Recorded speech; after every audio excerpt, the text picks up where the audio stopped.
আপনার শত্রু যতই তন্ত্রের প্রয়োগ বা ফন্দি আটুক না কেন, তাদের সমস্ত প্রচেষ্টা হয়ে যাবে বিফল। কিন্তু কিভাবে, সে কথাই রইল আজকের পর্বে।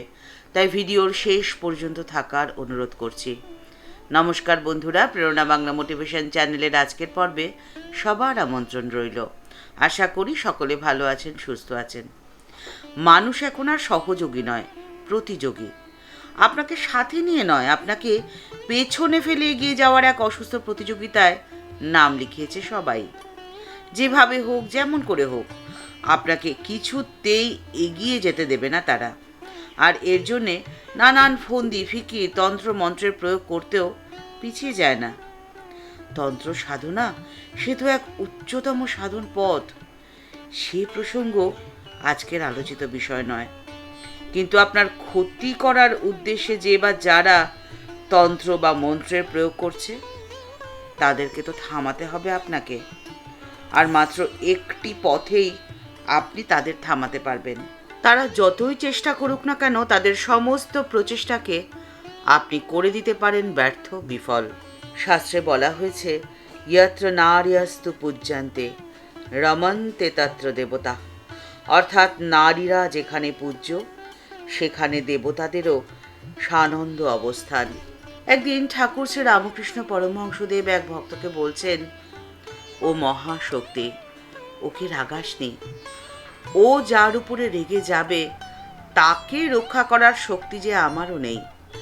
আর ওর কৃপা যিনি পাবেন, তিনি থাকতে পারেন নিশ্চিন্ত। মা তার সম্পূর্ণ জীবনটি কাটিয়েছেন ঘোর সংসারের মতো।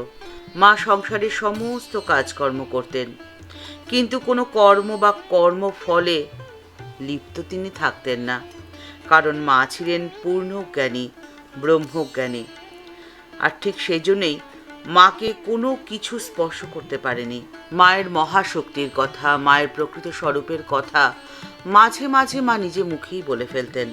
মায়ের জনৈকা আত্মীয়া মাকে খুব বিরক্ত করায় মা অত্যন্ত ক্রুদ্ধ হয়ে, বিরক্ত হয়ে বলেছিলেন, তুই আমাকে সামান্য মনে করিসনি রে? আমি দেবাংশী, ঈশ্বর জানিত লোক। তুই আমাকে যে এত বাপান্ত মা অন্ত করে গাল দিচ্ছিস, আমি তোর অপরাধ নেই না। ভাবি দুটো শব্দ বই তো নয়। আমি যদি তোর অপরাধ নেই, তাহলে কি তোর আর রক্ষে আছে রে? আবার এর বিপরীত চিত্র দেখা যায় মায়ের জীবনে। সাংসারিক দৃষ্টিতে, সামাজিক দৃষ্টিতে নানান অপরাধে অপরাধী এক নারী, যিনি আশ্রয় পেয়েছিলেন মায়ের ছত্রছায়ায়।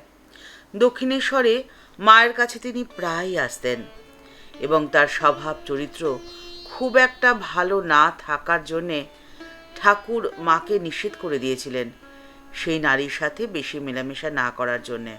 কারণ সেই নারীর অতীত জীবন বড় বিতর্কিত ছিল, আর সেই নারী মায়ের কাছে আসা যাওয়া করায় অন্যান্য ভক্তদের মনেও একটি বিরূপ ধারণা সৃষ্টি হচ্ছিল।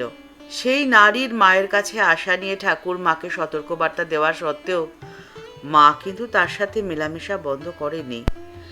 সেই মহিলার সাথে মা আগের মতোই মেলামেশা করতেন, কারণ মা বুঝেছিলেন সেই মহিলার অতীত যাই হোক না কেন, পরবর্তী জীবনে সে নিজেকে শুধরে নিতে চাইছে। তাই মা তাকে ত্যাগ করতে চাননি, গ্রহণ করেছিলেন। মায়ের আশ্রয় লাভ করেছিলেন সেই ভক্ত। একদিন শ্রীমা সারদা দেবী এক ভক্তকে বলেছিলেন, ঠাকুরের সকলের ওপরে মাতৃভাব ছিল, কারণ ঠাকুরের সাধনাই ছিল মাতৃভাবে। মাতৃভাব অর্থাৎ নারী শক্তি। নারী শক্তিকে ঠাকুর সম্মান করতেন। শ্রীমা সারদা দেবীর অন্তরের শক্তিকে ঠাকুরই জাগিয়ে তুলেছিলেন। নারী শক্তির অবমাননা বা অপমানে জীবন ধ্বংস হয়ে যায়, বিপদ ঘনিয়ে আসে চারিদিকে। এই কথা যে কতটা সত্য, পৃথিবীর ইতিহাসে তার সাক্ষ্য রয়েছে। ঠাকুর বলছেন, নারী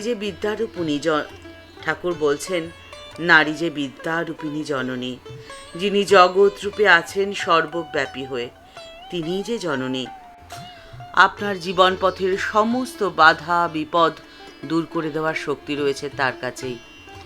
ঠাকুর সতর্ক করে একথাও বলেছেন, যিনি আপনার সাধন পথে বাধা দেবেন, তিনি অবিদ্যারূপিণী স্ত্রী। তার থেকে সতর্ক থাকতে হবে, সাবধান থাকতে হবে। কিন্তু বিদ্যারূপিণী স্ত্রী, যিনি আপনার জীবনের সাধন পথের সহায়িকা, যিনি আপনার জীবনের সাধন পথের সহায়িকা, আপনার প্রতিটি কর্মে যিনি আপনার পাশে থাকেন রক্ষা কবচ হয়ে, তিনি আপনার সমস্ত বিপদ থেকে আপনাকে রক্ষা করে যাবেন। আর আপনি যদি মায়ের শরণাপন্ন হন, তাহলে মা তো সূক্ষ্ম দেহে রয়েছেন আপনার পাশে। মা তো এই বার্তাই দিয়ে গেছেন, ভয় কি, আমি তো আছি। বাস্তবিকই তাই, যে কোনো বিপদে, যে কোনো সংকটে মাতৃনামই যে যথেষ্ট। ঠাকুরমা ও স্বামীজির চরণে আভূমিলুঠিত প্রণাম জানিয়ে আজকের পর্বে এই পর্যন্তই। দেখা হচ্ছে পরের পর্বে। আজকের পর্বের উপস্থাপনা যদি আপনার ভালো লেগে থাকে তাহলে লাইক বাটনটি প্রেস করে দিতে ভুলবেন না।